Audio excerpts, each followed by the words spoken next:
Hello everybody, Huckrex here, and welcome to another Mercenary Thoughts from the Inner Sphere, episode 396, getting close to 400. Today we're going to be talking about the Viking. It's that 90-ton, 350 moving assault mech that's armed to the teeth with lots of missiles. Yep, this is one of those mechs that's running around with lots of LRMs in its standard configuration. Not bad in a lot of terms because I've used it many times in our campaigns of over in Gen Con and Origins in the past. And I got one myself. Just one of these days I'll get around to throwing it into, if we ever get into advanced games, I'll throw one on the table. So, the Viking. 90 tons. It is a 350 moving mech. It has Indo-Steel, a standard engine, which is fine. It doesn't have the space for anything else. It has 10 standard, or has 10 double heat sinks. Why did I say standard? I don't know. And then it has 15.5 tons of armor for 248, which is basically 30 points short of maximum. So if you had 2 more tons put on board, you'd max out the armor on this thing. All right. So, what's it have for weapons? Well, the other thing is the battle value comes in at 2,079 for the, what is this, a 2F. The 2F Viking. All right. Not a 4F, but a 2F. All right, so what do we have? We have an LRM-20 with Artemis fire control in the right arm, and we have an LRM-20 with Artemis fire control in the left arm. All right. We have an LRM-15 with Artemis in the right torso, and LRM-15 in the left torso with Artemis.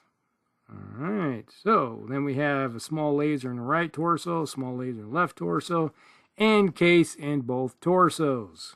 All right. Then we have 2 tons of ammo in the right torso for the LRM-20, 2 tons of ammo in the right torso for the LRM-15, and then we have 2 tons of ammo in the right or left torso and 2 tons of ammo in the left torso for the LRM-15 and the LRM-20. So that's 4 tons of ammo for 2 weapon systems that are basically the same thing. And then we have a half ton of ammo for the machine gun in the left torso. And then we have 2 machine guns in the left leg, 2 machine guns in the right leg. For that anti-infantry sweetness. All right. So, at least this thing has case on board. It definitely made a case for having case. So, yeah. I played this mech quite a few times over the years, especially at conventions. It seems like a pretty popular mech to be thrown on the table, especially as a fire support asset, especially when we are playing the WOBs. Now, the WOB one is slightly different. It has a C3I on board. It's like the one I was always using. We had a C3I on board, and it had 3 LRM-15s with Artemis. And basically, it downgraded the LRM-20s to 15s, freed up some space for that C3I, which is usually, I think, was in the center torso. And so that's part of the network, which is really good. You know, that thing just rocked and rolled all day until it ran out of ammo. And all the ammo was continuous. You know, it's like you didn't have 2 different LRM systems. You had one. So you basically, it's like empty an ammo bay out, empty an ammo bay out, because you had 8 shots. So every 2 turns, you were emptying a bay out. So eventually, you were out, and gosh, was it 3 or 4 ER medium lasers? It might have been 4. I think it was 4 ER medium lasers that you had to run down range with. So I don't know. I think it had flamers too. Got rid of the machine guns for a pair of flamers and legs. But the interesting thing is that you could go, just hammer away and just rain down fire. This thing could do roughly, it was doing about 36, I think, on an average, 36 to, like typically each launcher was doing, I think, 9 damage, 9, 12, something like that. So it was hitting on a regular basis. At least the one I had, you know, I had a decent pilot on board. So that, but I don't think that was, I don't know, it wasn't part of any of the, which I find interesting because it was a Catalyst run game, but, you know, we didn't have a official mech sheet for that version, even though we played with it quite a bit. So there. Now with this version, doesn't have a slave on board or anything, so you don't have the ability to lock into a network. Doesn't mean you can't get rid of, like, say, some small lasers for a C3 slave, so you can add it to a network if necessary. You know, it has the capability, it's got space to do so. But then you just sit there and rain down fire on somebody. It's like, typically the one I ever use, you usually had a 3 gunner on board. You park it someplace and you just start hammering somebody with LRMs until the ammo bays are dry, and then you move in and punch and kick. Typically by that time the game's usually over. So there's that.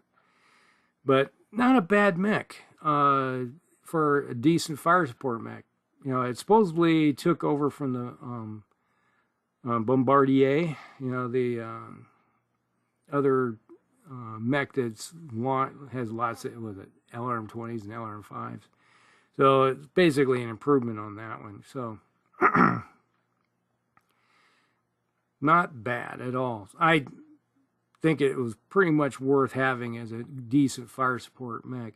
And then when things got kind of hairy, you know, it's like, yeah, it's like I said, you are using the small lasers and the machine guns and then trying to kick somebody if they got too close.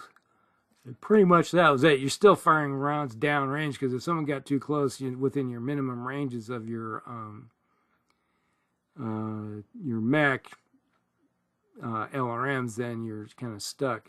And the only problem is with this mech was that typically it was you fire the 2 LRM-15s and 2 LRM, you park it, and you could fire all the LRMs for 2 turns, and you had to shut off like an LRM-20 to cool off a bit, and then go back at it. Now you could run, fire the LRMs, and for a turn, and then once again you're back to not firing one of the LRMs to cool off.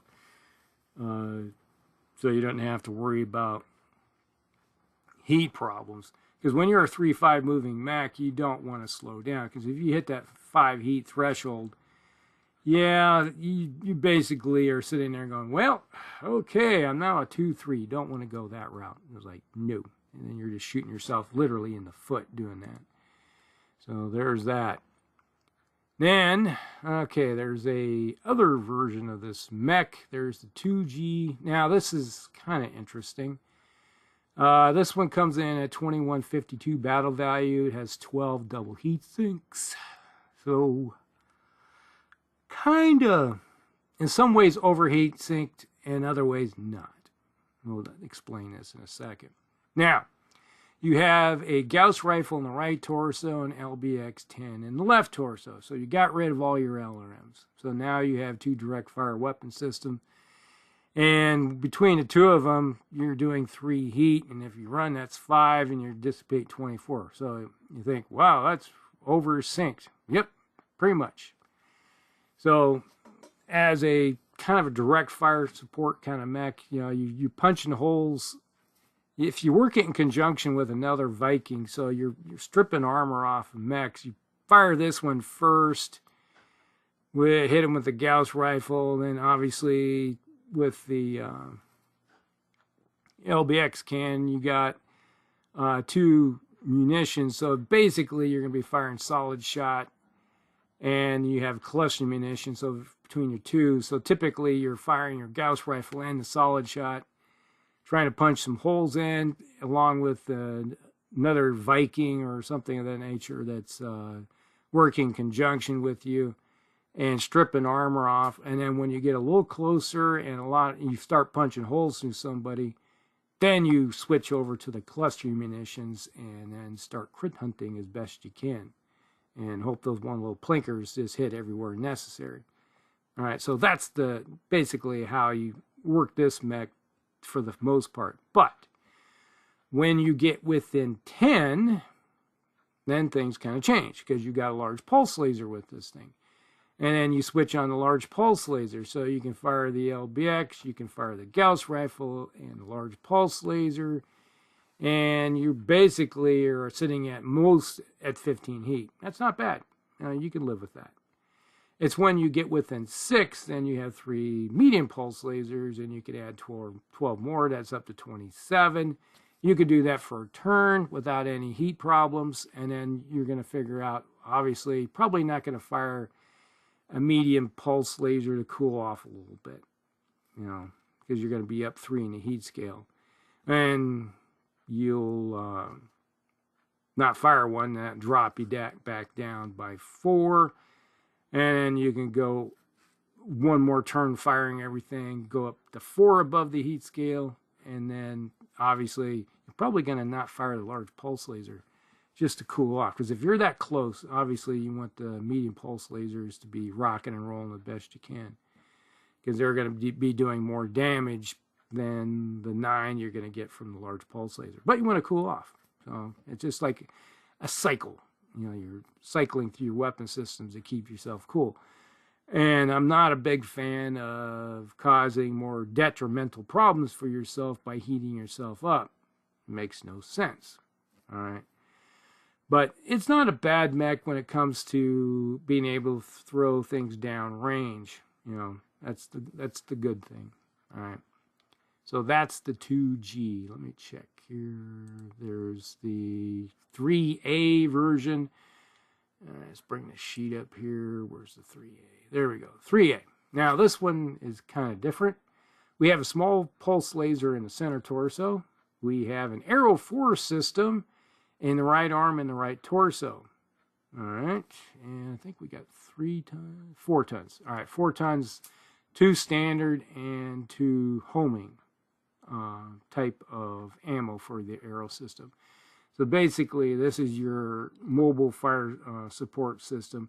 Even though something an Aero system being put on a vehicle is probably a better usage of the Aero, leaving the mechs to be able to have different weapon loadouts, that do the job differently. But if you got one of these, why not use it? All right, this comes in 1,876 battle value, so 1,876. All right. Then we have a medium pulse laser in right torso, left torso.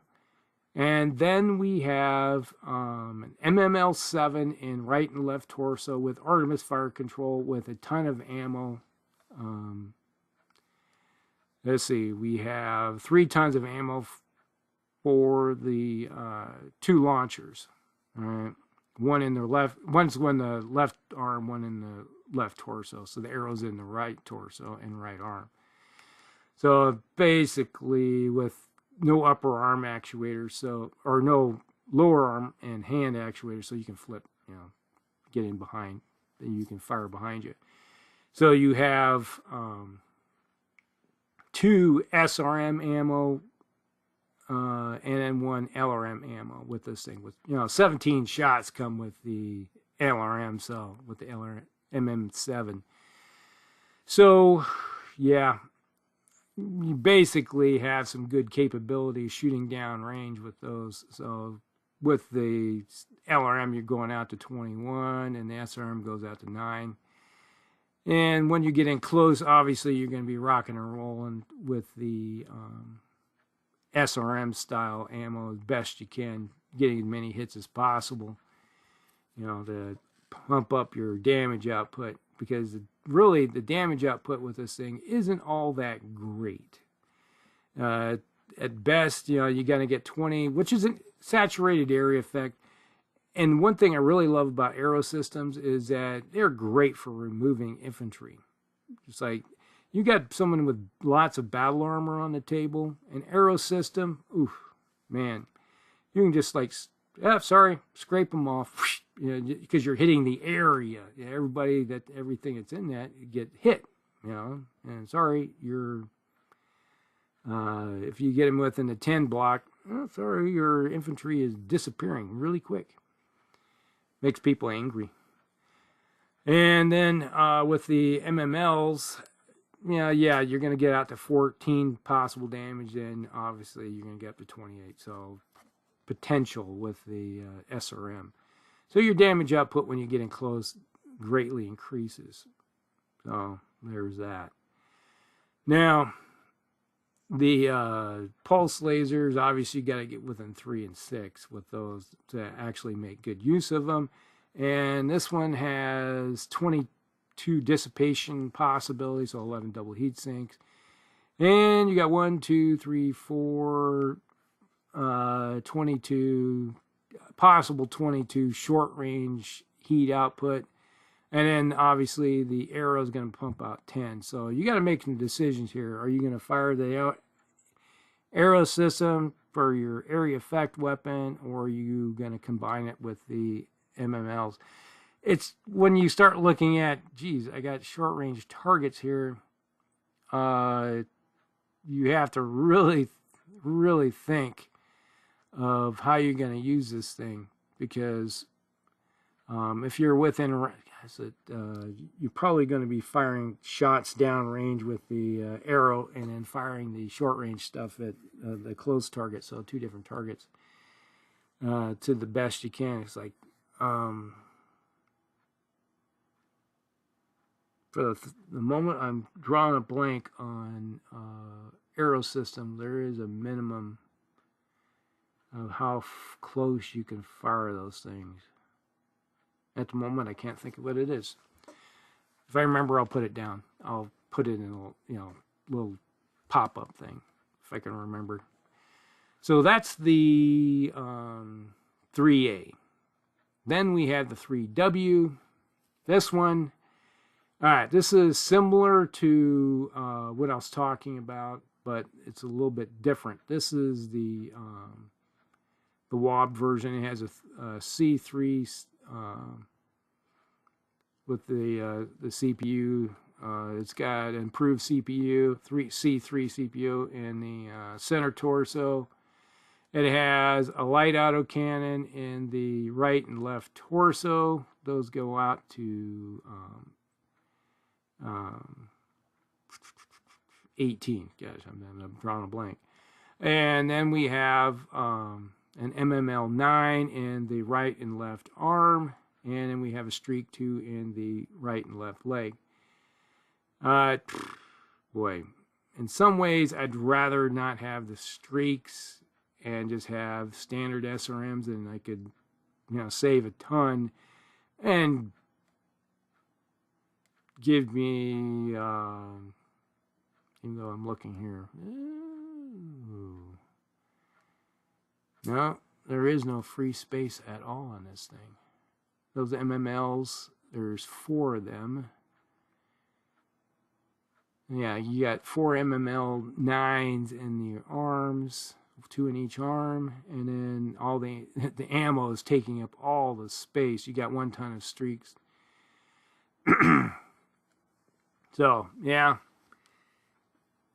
My idea of, you probably could do this if you want to get rid of the streaks. You could get rid of a ton of the MML ammo in favor of just standard ammo, and toss out Infernos for your anti-infantry work. Go that route and cook them. Cook infantry, cook mechs, cause heat problems. Just go straight out Inferno, I guess, would be the way I'd go that route. But then you're stuck with, geez, what do I do with that extra half ton? That's like, don't know, that type of deal. Or actually, it's a full ton. So you don't know what to do with that one. And that's the problem with some of these mechs. You just run out of space because it has Indo steel. And that Intersphere into steel on an assault mech takes up a lot of space. So basically, you're looking at a mech here that has 36 potential damage out to 21 if you're shooting the LRM ammo. And let's see, we got 2 tons of that. Actually, 4 tons of it. Wow, why do we got 4 tons? And then 3 tons of the SRM ammo. So, and then you got the C3 improved on board. Yeah, that's basically is yelling at me. This is a fire support style, direct fire support mech that will work in with the network of the WAB network and provide a lot of direct fire, long range fire support. You know, just sit back and just hammer away until the ammo bays are dry. And since you got 4 of them, and there's 13 per ammo bay when it comes to LRMs, so yeah, you got 13 turns that you can hammer away with those things. So you got 1 ton for each one of them. That's okay, that makes sense. And then you have 36 shots between the 4, so 9 turns with the SRM, and then you're going to follow up with some streak shot. So yeah, the streaks are basically your plinker weapon system on board. All right, but I kind of like the one version that we always used, where you had the C3I on board, and then you had the 4 LRM-15s. That was a lot more damage output out at longer ranges. And then you had backed up with some ER medium lasers and a flamer. That really worked out pretty decently. So I remember just like, then having infantry or anything get close, you just like toast. And he always backed it up and he's like, oh, okay, I'm going to flip over to the ER medium lasers and rip some damage off somebody. It worked out pretty decently. Let me look here if there's anything else I missed here. No, that's it. Let's see, design quirks, easy to maintain, multi-track, no minimum arms, no minimal arms. Gosh, what does that mean? No minimal arms. Where's it at? Okay. Applied to both mechs with no arms. These mechs with arms are completely unaffected by assisting. A mech can gain its feet after a fall, after piloting. Okay. Alright. Mechs cannot make physical or carry things in their arms. Yeah, they can't punch, obviously, because you got no arms. It's kind of like a catapult, you know. That's the same issue with the catapult. You know, you're not punching, you can only kick with those things. And multi-track, I forget what multi-track does. Multi-track. Whereas units with multiple targets, okay, you can multiple resultant penalty. This quirk, this bonus does not extend to the rear arc though. So yeah, once it can track more than one target in the front and arm arcs without attracting a penalty. So yeah, multi-tracking targets. So now I can shoot that target and that target, and it's like secondary basically. Don't have to worry about those things.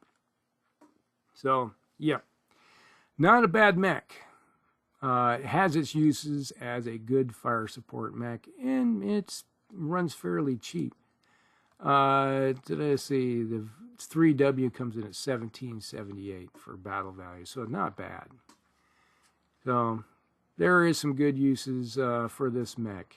I can see it, even though I do like the idea of the biggest thing I always did in the games that we played is that, you know, get rid of the LRM-20s in favor of 4 LRM-15s with Artemis, and then take that extra tonnage that you got, and you can give it some extra lasers for in-close fire support. And then I prefer flamers over machine guns. Get rid of that ammo in favor of flamers. Myself, I like flamers more because flamers are more useful in my opinion, than machine guns. Yes, machine guns can do damage against mechs. They can do wonders against infantry. But a flamer, you can start fires and cook things and burn buildings down and all that fun stuff. As you can see if you're watching any of our campaign games, we're a bunch of pyros. All right, so that's it. That's the Viking. Not a bad mech. Useful as a good fire support mech. Slow, but you're going to be using it in your assault lances anyway. Due to the fact that it's a slow-moving 3.5, and if you're throwing it in with things like Atlases and other 3.5 moving mechs of that nature, it's not very detrimental in that, because you're not going to run things down with it. You're going to use your missiles to do that job for you. So that's it. That is the Viking. Hope you guys like it. Like and subscribe, share with your friends, and we'll see you in the next one. Elcrex out.